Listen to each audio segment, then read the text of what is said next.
Zombie Apocalypse.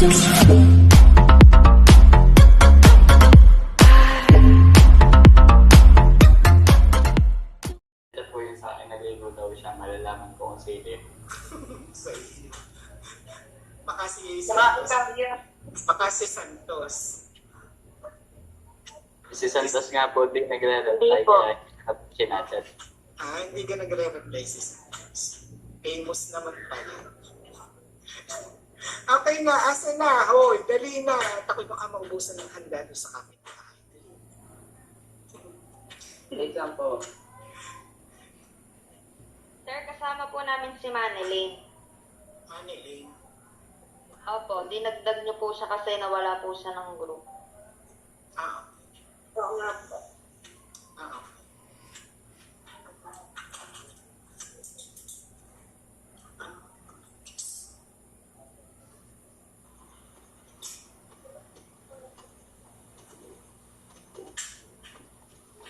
Okay na po ba, sir? Yes, okay na. Okay, sige po. Good evening, everyone. We are the assigned reporter for this evening. I'm Jomel Eroles with Crisel Evangelista and Manolin Marquez. The assigned lesson to us is the Kohlberg'S theory of moral development, which focuses on how children develop morality and moral reasoning. Firstly, we have moral dilemma po dito, moral dilemma situation. Sino po bang nakakatanda kung ano po ang moral dilemma? Anyone po? Sagot, mag-open mic na lang po kayo kasi hindi ko po kita. Try ko lang, Jomel. Sige.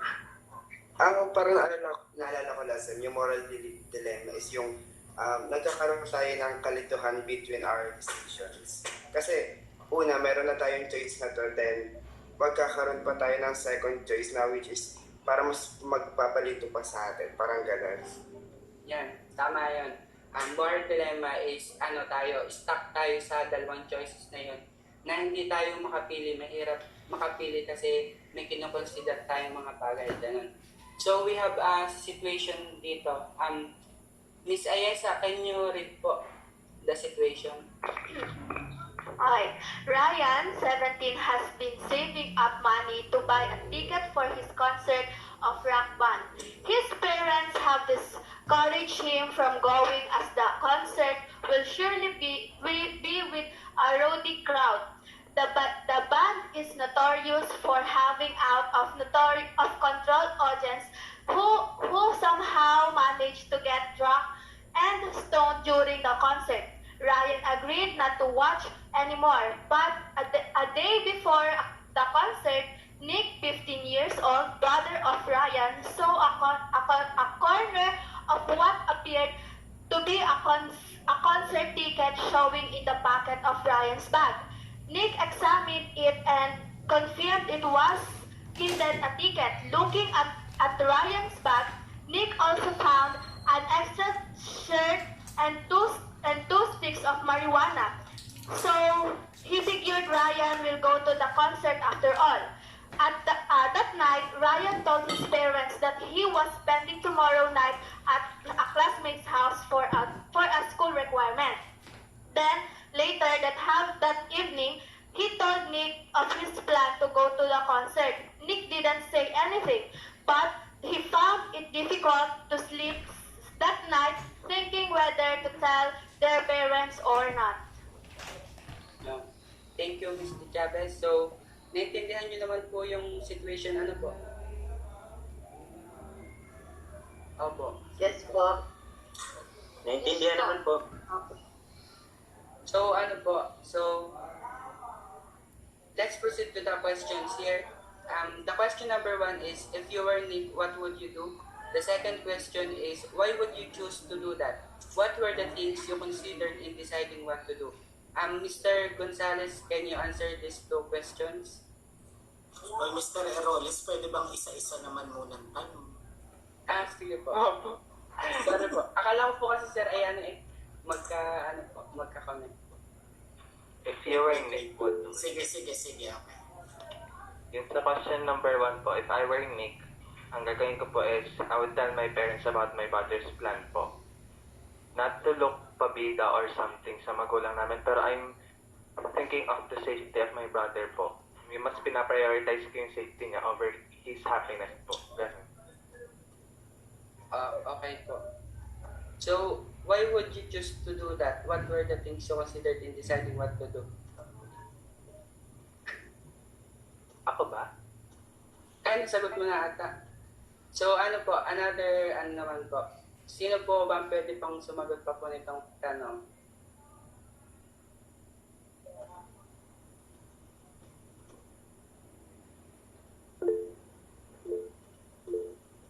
Hindi ko po kahit tayong nagre-raisan. Mr. Sino to? Mr. Atienza. Sige po, Mr. Agenza. Sir, pag ako, magiging stuck up lang ako doon kasi, siyempre iisipin ko din magagalit sa akin yung kuya ko. Tapos, pag sinabi ko sa mama ko, magagalit sa akin yung kuya ko. Tapos pag di ko naman sinabi, magagalit sa akin yung mama ko. Kumbaga parang nagkakaanuhan kung sino mas matimbang. Opo, ito na nga po yung example ng ating moral dilemma na hindi tayo makapili kung ano yung dapat natin gawin. So, yung iba po ay mag-isip po, mag-come up po kayo ng answers kung isusumpong niyo po or hindi. Kasi po, i-evaluate po natin or i-analyze po natin ang inyong mga sagot po. So, let's proceed to the next slide po.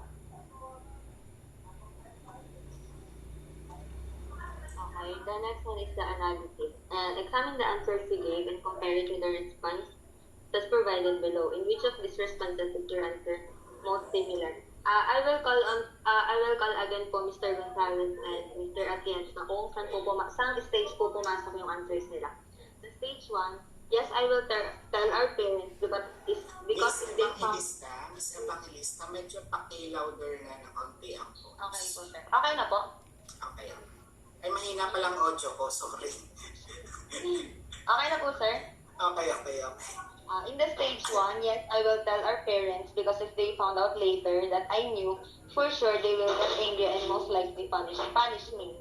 No, I will not tell because Ryan will make my life difficult and also punish me for telling. The stage 2, yes, I will tell my parents because they will reward me for it.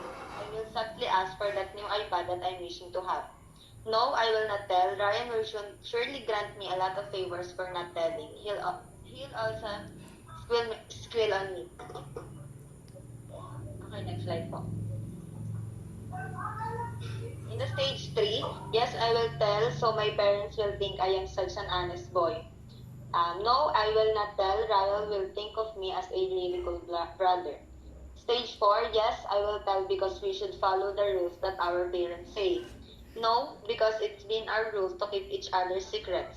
In stage 5, yes, I will tell because he might be hurt or get into trouble and his welfare is top most priority. No, because he is big enough to question my parents' decision not to let him go. Next slide. And in the stage 6, yes, I will tell because lying is always wrong and I want to be true to what I believe in. And no, because I believe brothers watch out for each other. If he trusted me with this, I should stay true to him and not say anything.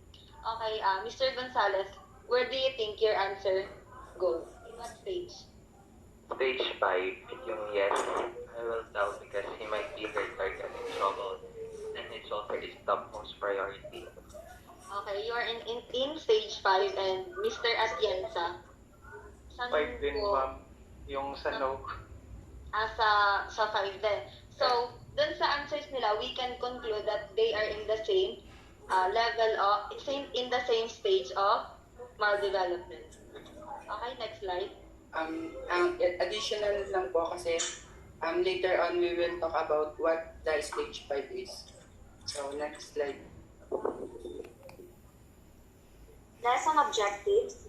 At the end of this lesson, you should be able to name the stages of moral development, analyze a person's level of moral reasoning based on his responses to moral dilemmas, cite how the theory of moral development can be applied as a teaching tool.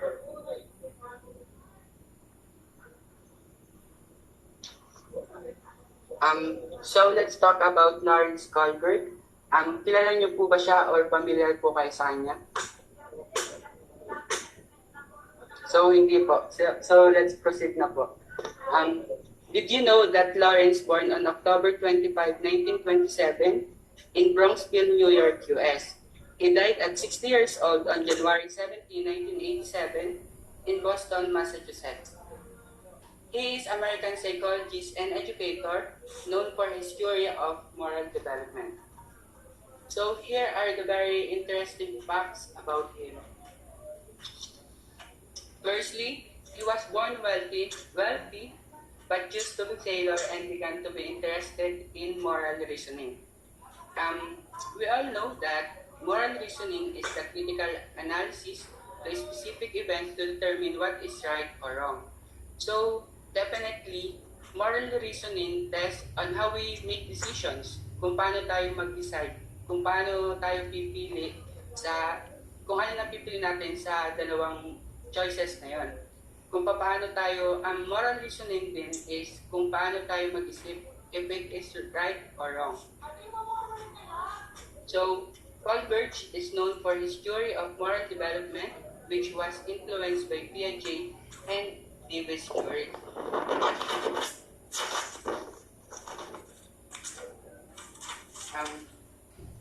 Like what I said earlier nga po, na si Kohlberg'S is known for his theory of moral development.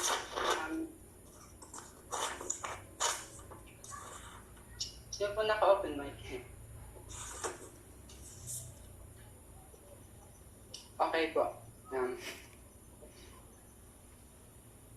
Yun na nga po, like what I said earlier, that Kohlberg, known for his theory of moral development, but he was come up with this theory because he was influenced by Piaget theory and Lewis theory. Na kung saan yun na nga pong, sige po, sino po ba ang nakakatanda kung ano yung theory ni Piaget? Diniscuss po natin siya nung lesson 5 po.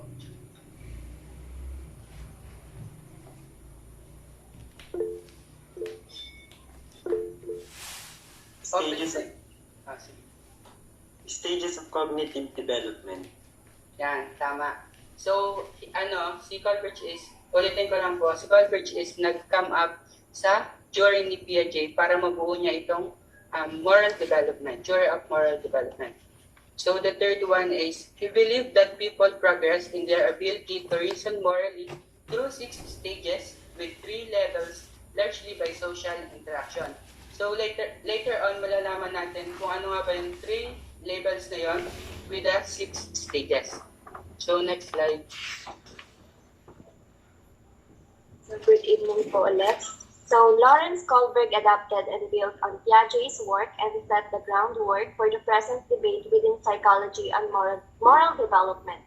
So, if we says moral development, it refers to the process kung saan yung bata ay nade-develop na yung standards of right and wrong within their society, maaaring base sa social, cultural norms, and laws na na-observe nila.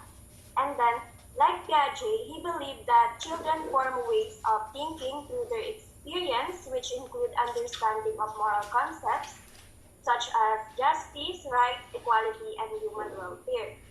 So, ang Piaget theory, he was interested not in what children do, but in what they think. So, sa madaling salita, he was interested in children's moral reasoning. And then Lawrence Kohlberg agreed with Piaget's theory of moral development in principle, but mas pinalawak pa niya yung ideya. And then, Kohlberg used Piaget's storytelling technique to tell people stories involving moral dilemmas. In each case, he presented a choice to be considered. So, gaya ng example na binigay po kanina about kay Ryan and Nick, nagpakita ng isang scenario o in a short way of storytelling. And then, hiningi namin ng opinion nyo if kayo ang nasa sitwasyon ni Nick, anong gagawin nyo? So, in that way, ipapakita na yung isa sa alang-alang sa pagdedesisyon, maaaring magdesisyon ng isang bata base sa alam niyang tama o kung anong makabubuti sa kanya.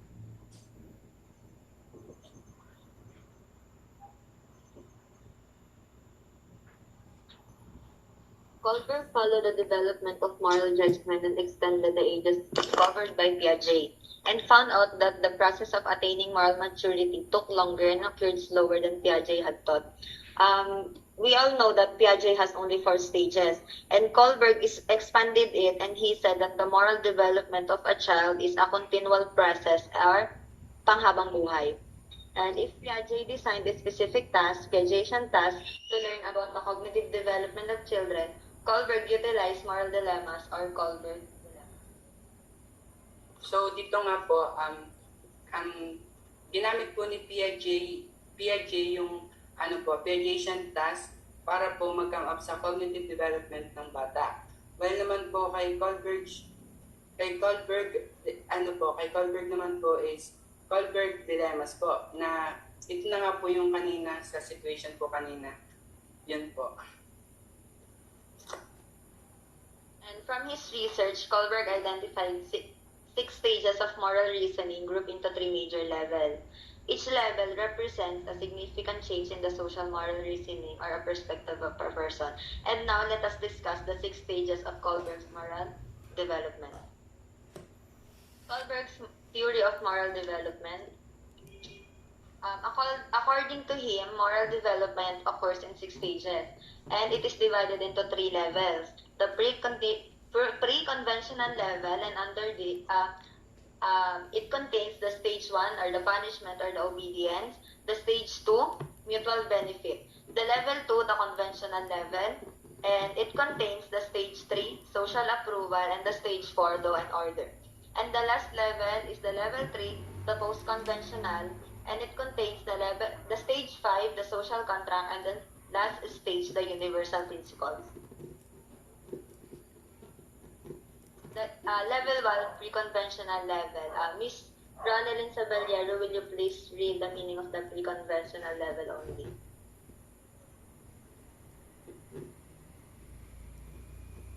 Wait lang po, wait lang.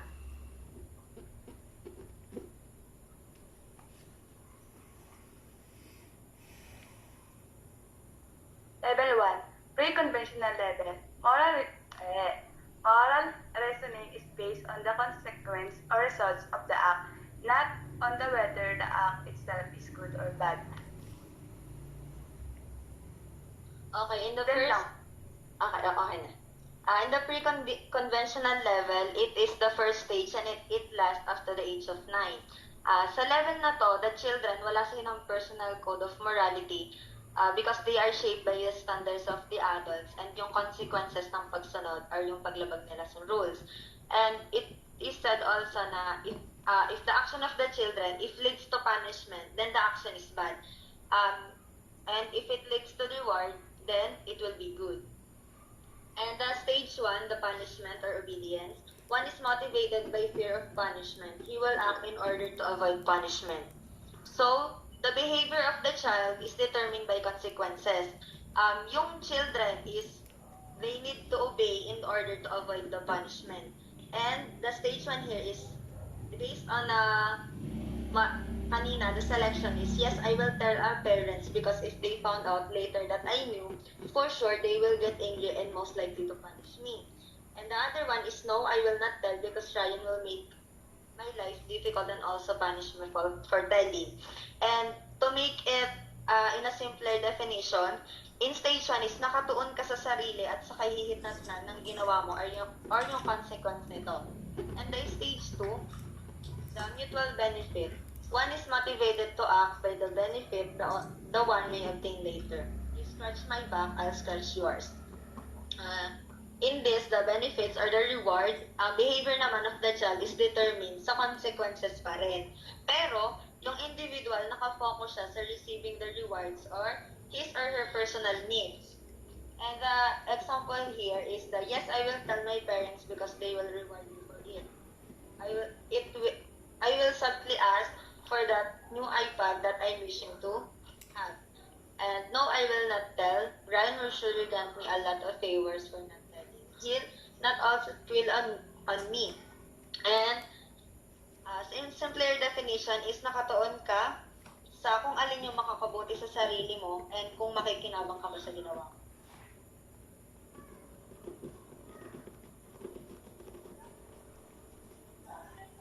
Level 2, conventional.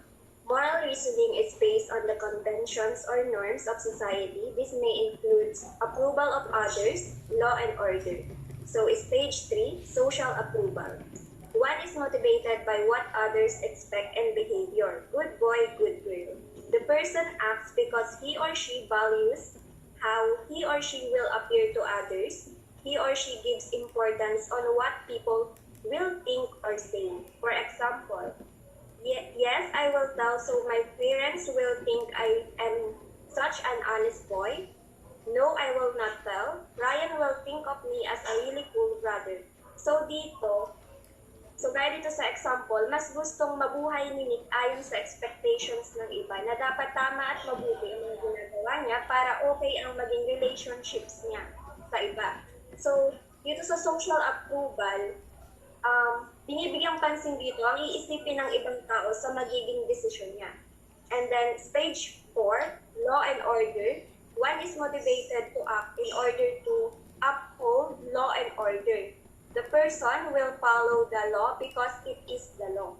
For example, yes, I will tell because we should follow the rules that our parents say. No, because it's been our rule to keep each other's secrets. So dito alam na ni Nick na mali ang lumabag sa rules na binigay sa kanya. Kaya isasaalang-alang niya na mahalaga at kailangang sumunod dito. So dito sa law and order, ang magiging desisyon ay nakabatay sa kung anong batas or rules ang dapat sundin.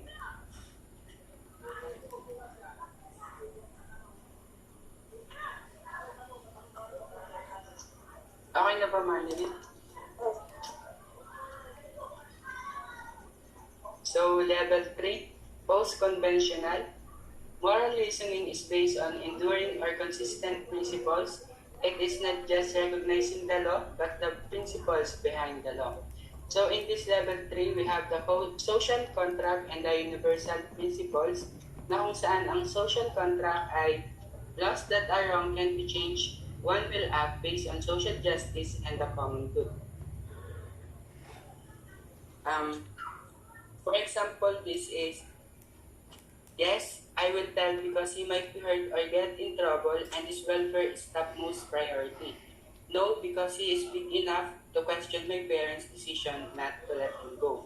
So dito sa social contract, so kanina pala yung napili ni Sir Gonzales at ni Sir Atienza, nasa stage 5 kayo ng moral development na kung saan aware kayo sa ating sa batas natin. So, dito na nga sa example is sabi niya dito is sasabihin niya daw sa kanyang parents kasi concerned siya sa kapatid niya. So, tama nga naman kasi yung marijuana kasi talaga is pinagbabawal. And then the other hand naman ay sabi ni Sir Atienza nga kanina na matanda na siya, may isip na siya. So, bakit niya susuway yung parents niya kung matanda na nga siya? So, stage 6 naman po, universal principles. This is associated with the development of one's conscience, having a set of standards that drives one to possess moral responsibility to make societal changes, regardless of consequences to oneself. Examples of person are Mother Teresa, Martin Luther King. So, kilala niyo po ba si Mother Teresa at si Martin Luther King Jr.? Yes po. Yun na nga po. So, si Mother Teresa na nga po is, she is the icon of love and care. And si Martin Luther King Jr. who represent raising voice against injustice and treating human as human and not an object. So, in this stage 6 po, ito na po yung highest level or highest stages na kakaunti po yung nakakarating according po dito sa Kirito. Kakaunti po ang nakakarating. So, the example of this is, yes, I will tell because lying is always wrong and I want to be true to what I believe in. So, yun na nga po, bilang universal principles, principle natin lahat na lying is always wrong. Na tama naman po ang pagsisinungaling ay mali. So, on the other hand, no, because I believe brothers watch for each other. If he trusted me with this, I should stay true to him and not say anything. Dito pa rin po yung sa universal principle kasi po lahat man po tayo is we have the moral principle na ganito na kapag magkapatid, dapat magkasangga, magkasapwat, ganyan-ganyan. Because yan yung ating prinsipyo sa buhay. Like, that is the philosophy in our life. Yun po. At dyan na po nagtatapos ang aming report. May tanong po ba kayo?